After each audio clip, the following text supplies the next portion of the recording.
పిచ్చి పిచ్చి చేసాలేకు బిడ్డ. నేను ఇవాళ చెప్తున్నా, మా కార్యకర్తలు ఎవరినేమన్నా కూడా బిడ్డ ఫస్ట్ నీ మీద నీ బావగాని మీద అటాక్ చేస్తాం.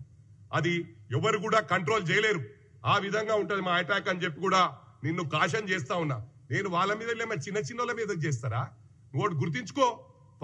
నువ్వు ఫాల్త్ గాని ఏం మాట్లాడుతున్నావురా? ఆయన మధ్యరాత్రి వచ్చి కోదండరామ్ గారిని అరెస్ట్ చేసి ఆయనను వాడుకున్నంత వాడుకున్నావు, స్టూడెంట్స్ అంతా వాడుకున్నారు. ఉస్మానియా యూనివర్సిటీలో ఎంతో మంది అరెస్ట్ చేసిండ్రు, ఎంతమంది జీవితాలు నాశనం పట్టించిర్రు. రవీందర్ నాయక్ మీ పార్టీలు ఉన్నాయని బట్టలు చింపిర్రు టిఆర్ఎస్ భవన్ బయటనే. ఇది వాస్తవమా కాదా? మీడియా సోదరులు అడుగుతా ఉన్నా, ఎలక్ట్రానిక్ మీడియా సోదరులు అడుగుతా ఉన్నా. మరి అదే విధంగా మా రేవంత్ అన్నను మధ్యరాత్రి అరెస్ట్ చేసిర్రా? నిన్ను అరెస్ట్ చేయాలంటే, నీ బావగాని అరెస్ట్ చేయాలంటే ఉన్నాయి, కానీ ఇంకా చిట్టా తీస్తున్నారు. వాళ్ళకి ఏంటంటే మళ్ళీ ఇన్ఫర్మేషన్ హుషారైతారు. ఈ కొడుకులు మొత్తం డేటా తీసినాక తప్పకుండా కటకటాలు లెక్క పెడతారని చెప్పి కూడా ఈ సందర్భంగా తెలియజేస్తా ఉన్నా. మీరు మాటలు మస్తు మాట్లాడొచ్చురా, మేము కూడా మస్తు మాట్లాడతాము. ఇది నరం లేని లానికే. క్రైమ్ మీ టైంలో అయింది, పేపర్ లీక్లు మీ టైంలో అయినాయి, స్టూడెంట్స్ ఆగమైరు మీ టైంలో. మేమేం చేసినాం రా భయ్? 18 నెలలే అయిందిరా. నిన్ను అంటున్నావు, నిన్న మేము 2 ఏళ్ళు అయిందని.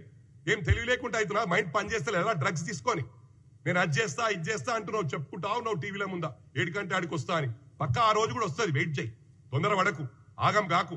200% నేను చెప్తా ఉన్నా. ఇక్కడ గ్రేటర్ హైదరాబాద్ ఎస్పెషల్లీ మా మల్కాజ్గిరి పార్లమెంట్ తీసుకుంటే 36 లక్షల ఓట్లున్నాయి. ఆ 36 లక్షల్లో మోర్ దెన్ 50% ఇతర రాష్ట్రాల వాళ్ళు, సీమాంధ్ర వాళ్ళు ఉన్నారు. ఆ సీమాంధ్రోలను మళ్ళా లేపి నీళ్ళని కడుపులో పెట్టుకుంటా, మీ అయ్యగాడు మాట్లాడే కడుపులో పెట్టుకుంటా, మంచిగా చూసుకుంటా, నా పన్నుతో నీ ముళ్ళు తీస్తా అని చెప్పి మంచిగా గ్రేటర్ హైదరాబాద్ లో 99 సీట్లు వచ్చినాయి. 99 సీట్లు రాకుండే ఇవాళ మొత్తం రాష్ట్రం రైతాంగం అంతా తూ అన్నారు. వీళ్ళని అందరు ఓడగొట్టిండ్రు, ప్రతి జాగాలు ఓడిపోయినాయి.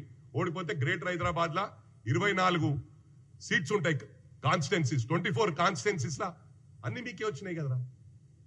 మళ్ళా వాళ్ళు ఎందుకు ఎట్లా వస్తారా? నీకు నోరు లేదారా? నీకేంద్రా? నువ్వు మనిషి కాదా? నువ్వు పశువు అను, పశువులా బిహేవ్ చేస్తున్నావు. వేరేటోళ్ళని మాట్లాడే ముందు ఒక ఏళ్ళు నీకు చూపిస్తుంది, అది నువ్వు ఆలోచించుకో. పిచ్చి పిచ్చి మాట్లాడకు. ఇవాళ ఎవ్వరికి ఏమైనా కూడా ఆంధ్ర తెలంగాణ ఫీలింగ్ మళ్ళా తెస్తుంది. మరి ఆంధ్ర టీకెట్ ఎందుకు పెట్టినవరా? పార్టీ నువ్వు ఎందుకు పెట్టినవరా? పార్టీ మహారాష్ట్ర ఎందుకు పెట్టినవరా? ఒరిస్సా వాళ్ళని కూడా తీసుకొచ్చిండి వీడంతా వర్స్ట్ ఫెలో. కేసీఆర్ చెప్పాలా? ఈ చెంచగాలంతా పోయి ఒరిస్సాకి వెళ్ళి మొత్తం స్పెషల్ ఫ్లైట్లు పెట్టి తీసుకొచ్చారు. అలా జీవితాలు నాశనం చేసి నవీన్ పట్నాయక్ ఎంబడి ఉన్న వాళ్ళని కూడా తీసుకొచ్చి కలర్ పూసి వదిలిపెట్టారు. మీ చరిత్ర అదిరా, కలర్ పూయడము, వాళ్ళ జీవితాలు నాశనం చేయడం. ఇంకొకటి చెప్తానా, ఇది వెరీ ఇంపార్టెంట్ పాయింట్. ఈ కొడుకులు చిన్నగా ఏమైనా ఇష్యూ వాళ్ళకి మైలేజ్ కోసం ఉరుకుతున్నారు. అరే ఆ రోజు 2001 నుంచి ఉద్యమంలో ఉన్నాడు యూత్. ఆయన ఏంది? యూత్ కాంగ్రెస్ కాదు, టిఆర్ఎస్వి యూత్ విభాగం ప్రెసిడెంట్ చేసిండ ఆలకుంట హరి, తార్నాక కార్పొరేటర్.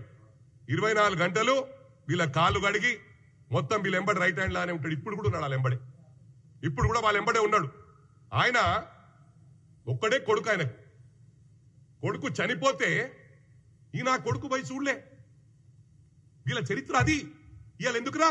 చిన్న దానికి ఒక గల్లీ లీడర్ గాడు, పనికిరానోడు, రౌడీ షీటర్, ఎందుకు పనికిరా నా కొడుకులు జాయిన్ అయితే కూడా దానికి కలర్ ఇచ్చి టీఆర్ఎస్ భవన్ కు మళ్ళీ అదే టీఆర్ఎస్ క్యాడర్ తో తెచ్చుకొని జాయిన్ ఇచ్చి కలర్ ఇస్తారు. అది మీ చరిత్ర. మరి అదే కాకుండా